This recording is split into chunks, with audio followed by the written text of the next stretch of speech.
हाँ, आज हम लोग प्रहलाद महाराज की शिक्षाओं में पार्ट 3 का श्रवण करेंगे कि भगवान नरसिंह देव के लिए प्रहलाद महाराज कितनी सुंदर सुंदर प्रार्थनाएं करते हैं और ये सीखने जैसा है। हम सब भी अपने जीवन में भगवान से किस प्रकार से प्रार्थना करें। भौतिक प्रार्थना तो सब करता है, परंतु आध्यात्मिक प्रार्थना किस प्रकार से की जाती है, ये 5 साल के भक्त प्रहलाद महाराज से हम लोग सीख सकते हैं। आइए फिर श्रवण करते हैं। कुत्रासि सश्रुतिसुखा मृगतृष्णरूपा क्वेदं कलेवरमशेषरुजां विरोह निर्विद्यते न तु जनो यद्पीति विद्वान् कामानलं मधुलवे समयन्दुरापे। इस भौतिक जगत में प्रत्येक जीव कुछ न कुछ भावी सुख की कामना करता है, जो मरुस्थल में मृग मरीचिका के समान है। भला मरुस्थल में जल कहाँ है? दूसरे शब्दों में, इस भौतिक जगत में सुख है कहाँ? जहाँ तक इस शरीर की बात है, इसका मूल्य ही क्या है? यह विभिन्न रंगों, रोगों और स्रोतों का मात्र है।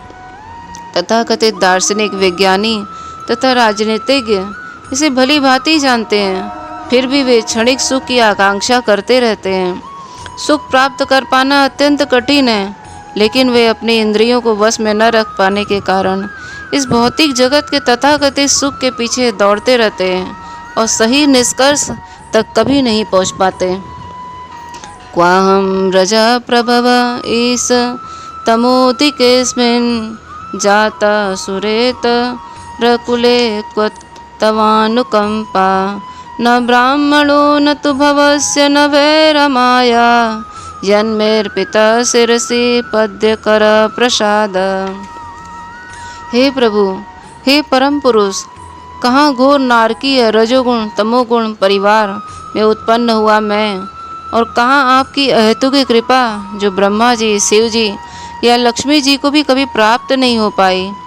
आप कभी भी इनके सिरों पर अपना कमल जैसा हाथ रखते नहीं हैं, किंतु आपने मेरे सिर पर इसे रखा है। हरि बोल। हे भगवान, आप सामान्य जीवों की तरह मित्र तथा शत्रु के अनुकूल तथा प्रतिकूल के मध्य भेदभाव नहीं बरतते हैं, क्योंकि आप में ऊंचा नीचा का कोई भावना नहीं है। फिर भी आप सेवा के स्तर के अनुसार ही अपने आशीष प्रदान करते हैं। ठीक उसी प्रकार जिस प्रकार कल्प वृक्ष के इच्छाओं के अनुसार ही फल देता है और ये ऊंच नीच में भेदभाव नहीं बरतता। एवं जन्म निपतितं प्रभव हि कूपे कामाभिकान् काममनोय प्रपतन् प्रसंगात् कृत्वात्मसात् सुरऋणां भगवन् गृहीत सोहं कथं नु विसृज्ये तव भृत्य सेवाम्। हे प्रभु, हे भगवान, मैं एक के बाद एक इस भौतिक जगत की संगति में आने से सामान्य लोगों का अनुगमन करते हुए सर्पों से भरे हुए अंधे कुएं में गिरता जा रहा हूँ, किंतु आपके दास नारद मुनि ने कृपा करके मुझे अपने शिष्य के रूप में स्वीकार कर लिया और मुझे ये शिक्षा दी कि इस दिव्य पद को इस तरह प्राप्त किया जाए। अतएव मेरा पहला कर्तव्य है कि मैं उनकी सेवा करूं। भला मैं उनकी यह सेवा कैसे छोड़ सकता हूँ?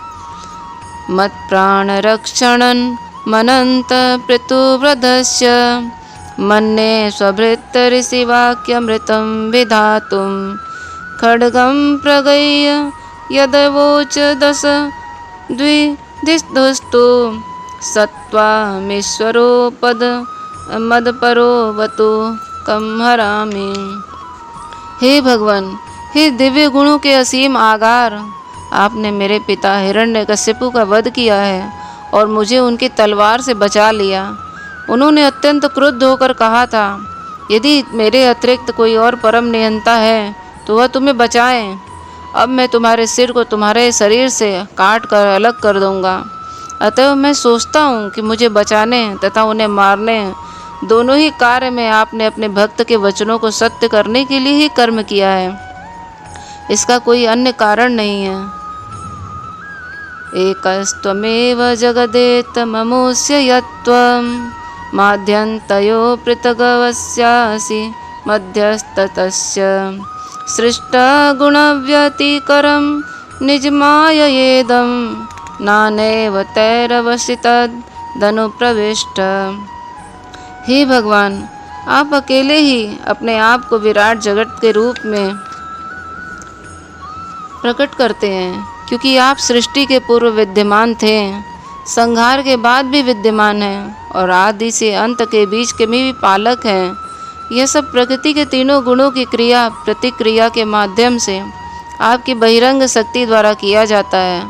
अतएव भीतर तथा बाहर जो कुछ भी विद्यमान है वह केवल आप ही हैं। हे प्रभु, हे भगवान, यह समग्र सृष्टि आपके द्वारा उत्पन्न है और विराट जगत आपकी शक्ति का परिणाम है। यद्यपि संपूर्ण ब्रह्मांड आपके अतिरिक्त और कुछ नहीं है, फिर भी आप अपने को उससे पृथक रखते हैं। मेरा तथा तुम्हारा की धारणा निश्चय ही एक प्रकार का मोह है, माया है, क्योंकि प्रत्येक वस्तु आपसे उद्भूत होने के कारण आपसे भिन्न है। निसंदेह विराट जगत आपसे अभिन्न है और संहार भी आपके द्वारा ही किया जाता है। आप तथा ब्रह्मांड के बीच का यह संबंध बीज तथा वृक्ष अथवा सूक्ष्म कारण तथा स्थूल अभिव्यक्ति के उदाहरण के द्वारा प्रस्तुत किया जाता है। नस्य येदमात्मनि जगदुलयाम्बुमध्ये शेषत्मना निजसुखानुभवो निरीह योगेन मिलितदग्धा गातनिपीतनिद्र स्तूर्ये स्थितो न तु तमो न गुणास्य योक्षे।